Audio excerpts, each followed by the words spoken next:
pepper time. But yeah, I've got a lot on today.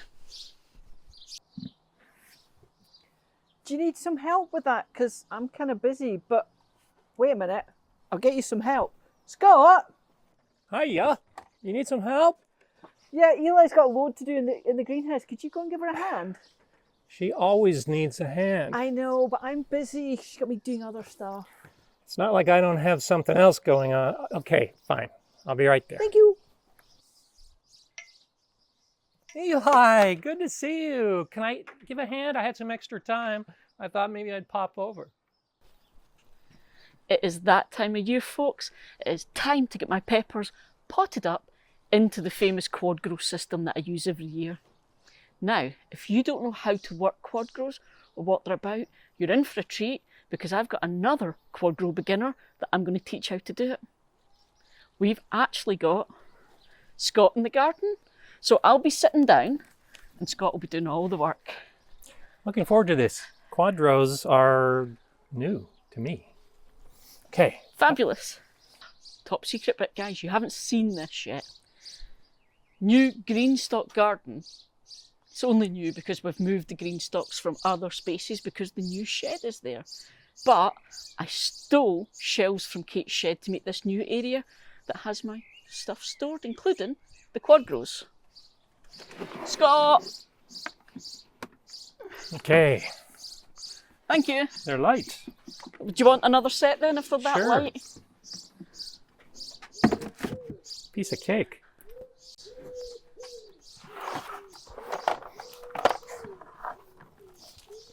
I'll get these really heavy bits. So you have seen these. I have seen these. You I've seen haven't- them in your videos a lot. Yeah, you haven't seen it kind of broken down like this. So this is basically the water trough. Now there's a whole story with these, but let's just say this is 15 litres, right? Okay. And then you've got lids, which go on top. Keeps it all nice and closed up. Nice opening here that we can add the water, the feed, etc. from. Pots go on this bit. Bob's your uncle. Okay. Essential stuff here. If you're not joining them with the connecting pipe, you get these stoppers. You need to make sure you remember and put the stopper in now. Really as tight as you can get it, because this is what's going to stop the water just rushing out of here when you fill it. And yes, I have done that more than once and flooded the greenhouse when there's been big plants in here that then had to be moved. Rinse and repeat.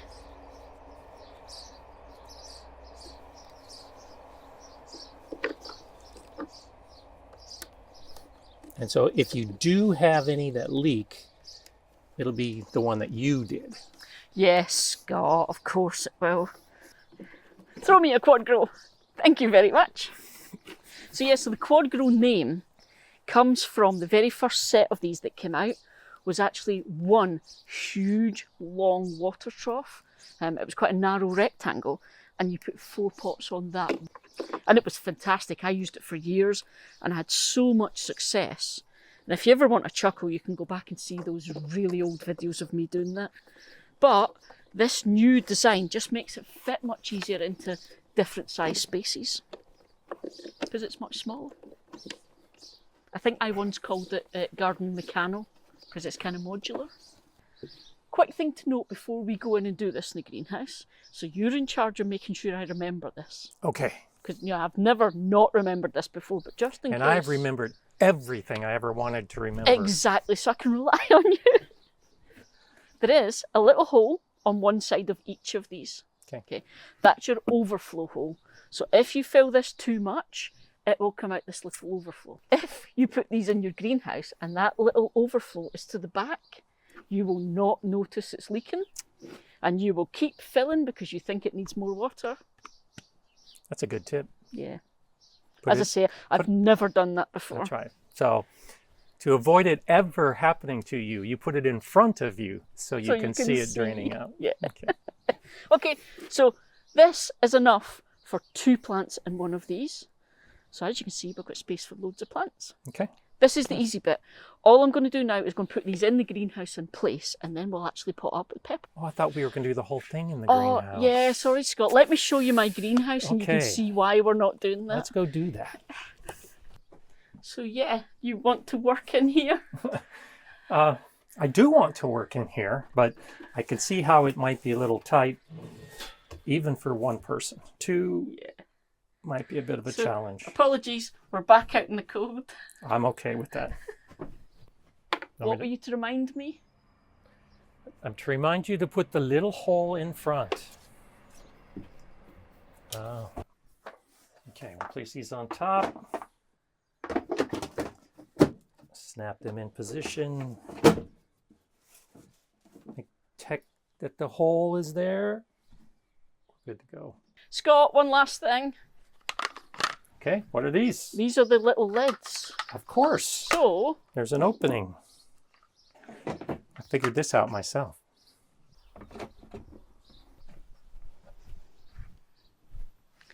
now, of course, this is why it's great having friends that are gardeners. I need to make potting mix. Okay. I don't need to tell you how to make potting mix. Well, I need your recipe. Okay. Because when I do potting mixes to grow in a pot like this, I use a mix that is a short-term mix because my plants are going to be going out into my garden beds that have a good, healthy garden soil. But you're essentially keeping them in a container. So I think the mix is going to be a little bit different because my transitory mix is different than my container mix. Transitory. Yeah, because I'm Really? transitioning from this pot to my garden. I'm sorry if you're not familiar with that term. You're making stuff up. Okay, you're so right. And that is one of the things, the difference between a potting mix for potting on in the greenhouse, all the wee things, and what a lot of people call a container mix, if it's in a big pot, a trough, a planter in the garden. Exactly. Because if it's there for a long time, that's all its nutrition it needs to get. However, I'm actually going to do a potting mix, a standard potting mix, because my plants will get all the nutrition Okay. from the water trough underneath. Nice. So my recipe for this, very simply, I like vermiculite. Quite a lot of people use perlite. I use both. Yeah, because, I mean, you can get technical. You can go to the whole, which one holds the most water, doesn't. That. I just like the texture this gives my potting mix, and it still adds all the nice fluffiness and drainage. So I, for this mix, would do 3 parts compost, 1 part vermiculite. That's it. Okay. Nice and simple. And that's very similar to my blend. But now this is also a blend of different ingredients. It is. Now, here's the thing. I can't tell you what's in that one. Okay. So this isn't my homemade compost. Not because you can't use homemade compost in potting mixes, but I don't have any left. So this is shop bought, peat-free compost. It's the standard stuff I use. Okay. Because I'll make my own compost like this with my own nutrients and my own water absorbent organic material. And then I'd also follow a 3-to-1 ratio. Yeah. That's the thing. If you guys can make your own home compost, it's just so much better. The nutritional value, we'll say nutritional value, but the life that's in your homemade compost, the soil life, that then breaks everything down to make the nutrition available for the plants, is just off the charts compared to shop-bought stuff. And you can choose to add worm castings, organic fertilizers, cocoa coir, whatever your preference is. That's why I like making my own. Yeah, there is that thing. I've freaked out the people that are counting now because I've changed it. There is that thing of you completely make your own recipe. You know what you need, your environment, how your plants grow. Exactly. So I focus for outdoor containers. I'm thinking about the rain all the time. I want drainage. You're probably thinking you want water retention. Well, and that's one reason why I have a big component with that organic fibrous material to hold the water. And that's also why I use vermiculite over perlite, because the vermiculite will hold more moisture than the perlite holds. Okay, We ready? hands in it, get it mixed. No point me getting dirty when I've got him. So I like getting my hands dirty. I like the feel. I like the texture, the moisture. So I like to start with a moist mix anytime I'm going to transplant. And so I know you like to do the same. I think that's an important step. And I think it's easier to mix when it's slightly moist. Yes. But Okay. you get your hands in there. If It's you've not no bad. gloves on, get your hand. You get dirty, but you can feel it. And you can do the whole, is that moist? Does it hold together? So yeah, you get a good idea that way. Right, okay. I need quite a bit more, so we'll join you in a second when we've got a lot more of this made. Okay. Pots. Okay, Pots. so you might think that's a bit small for big plants like tomatoes and peppers, or even aubergines, cucumbers, the works. Okay, but because these are going into these reservoirs and they've got all of their water, all of their food will come from that reservoir, you can get away with a slightly smaller Sure. pot because it's getting its nutrition. But what it does is, there's a hole here, okay? And through that hole, we put a bit of this matting, this capillary matting. So you guys have seen me use this when I've made my capillary beds for watering my seedlings. The exact same stuff. Okay, now there's a trick to this. Before we put it in here, I'm going to soak these. Okay. So I'll be back in a second and I'll tell you why we do that. Soggy capillary matting, it's had a good soak. The reason we do this is we're going to put the plant in the pot. This is going to feed through the pot. So the plant roots are going to find this nice wet matting and it will draw the water and the nutrition up as the plant grows. But for the moment, we're not actually going to fill the reservoir underneath. We're going to put this in with the plant. I'm going to water this, but I'm not filling the reservoir. Okay. So if this was dry, this would start soaking up all the water really quickly. And the little plant would need watered again really fast. So we give it a good soak in advance and it just lets it all go. So pointy end up, just give it a roll and it goes through the hole in the bottom. The pointy end first? Pointy end up. Oh, pointy end Okay. up. So you get it. So you'll see there, the tip is just about at the top of the pot. And that leaves this nice little bit at the bottom. Okay. And this will feed down into the reservoir and that's how the plant will work. Okay. Now there's a trick to potting up in here because you've got this weird bit of material. Yes. Okay. So we're going to pot up, we're going to put our potting mix in here and we're going to try and keep this in the middle and opened up the best we can. So do we want this to be wound like a rope so that all of the material is close together, or do we want to spread it out so that we yes. spread Let me do this around it? So what you'll see is it almost makes like a little cup shape, like this, and that means your plant can get sitting nice in there, and that's kind of hugging the root ball, if you like. Okay. So quite simply, you're just composting, but every so often, make sure you're picking up that mat. Yep. Make sure it's got equal amounts behind it, all round it, and you keep going. So looking at the size of this pot, you're going to get this potted up in here to that same level. So you'll be able to have a look and tell how much compost you need to put in at the bottom.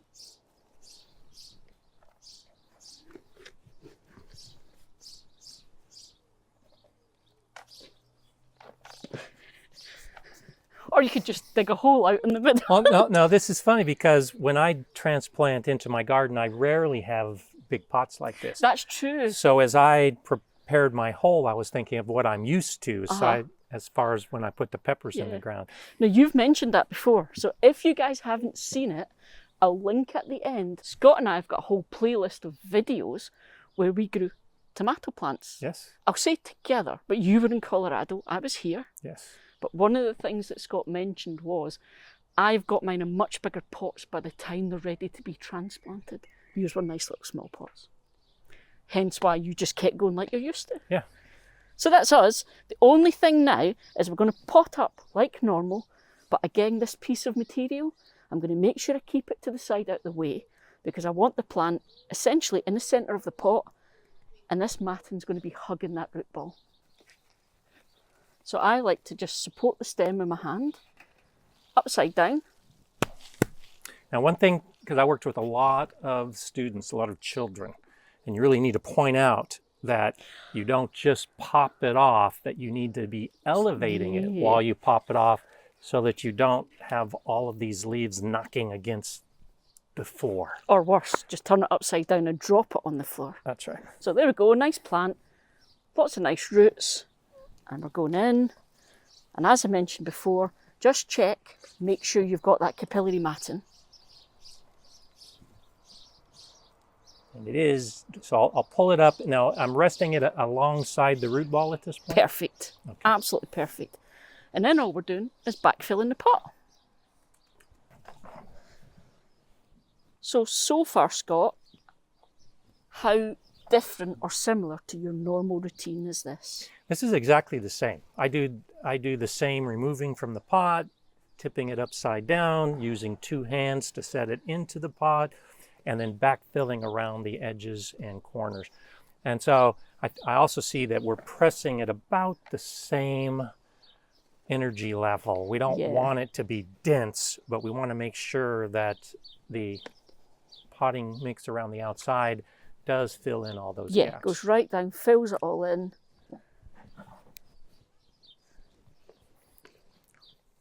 I didn't see you pull out your plant tag, but I'm guessing that It's you here. did. Okay, because that's always, to me, the most important last step, that if you forget, you have to wait until the plant flowers and fruits and ripens to figure out what it was you put in the pot. It's almost like you watch my videos, Scott, and you're like, Eli, plant tag, plant tag. Okay, so there we go. So what you'll see, for any guys who are new to the whole potting up and growing in pots, neither of us have filled all the way to the top. That's, I think, a habit us gardeners have, because if you're watering from above in a pot, you leave enough space so that you can fill up to the lip with water and let it drain through. Now, I'm not going to be doing that on a regular basis with these plants, so I don't technically need to do that, but because I am going to water from above that first time, it just saves me making a mess in the greenhouse. Good idea. Now, we've got a plant done each. That's enough to get 1 QuadGrow potted up. Okay. So let me show you how that works. Let's do it. I'll join you in the very, very big greenhouse. So as we said earlier on, this is the matting we were talking about, and it has to go through this hole. This is when it's easy when you've got a friend, Yes. because I can do this. Now here's a top tip. These lids are great, and if you've got a little person with little arms, you can just make sure that you've pulled it down so that that's basically touching the bottom, because that will pull all the water in. Well, even bigger hands can reach all the way in. Fabulous. You didn't know that, did you? No, I'm impressed. Okay. In which case, there you go, you can do this one too. Well, I was going to help feed it in. That's it. Pull it back. So it's resting against the bottom, Yes. which is what I'm looking for. Okay. 1 QuadGrow potted up, super easy. Let's get the rest done. Okay. Watering then. So I mentioned earlier, they're sitting on water troughs, but we're not going to fill them up yet. The reason being, we're going to give everything a really good water from above, and it's going to then let everything settle into place, let the plants find their way, find the little capillary matting where the roots want to go, and then after about a week, maybe 10 days when that dries out, then we'll fill up the reservoir underneath. Go for it, watering from above, a really good water.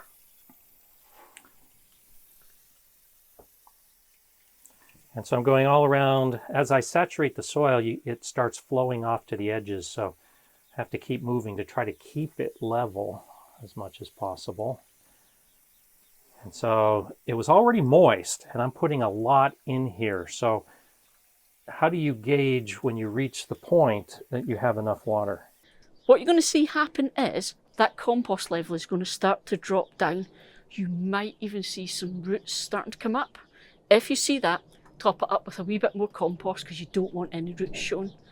But you know you've got enough when it looks properly soaked, and if you listen, you'll start to hear it go into the reservoir. You'll start hearing drips.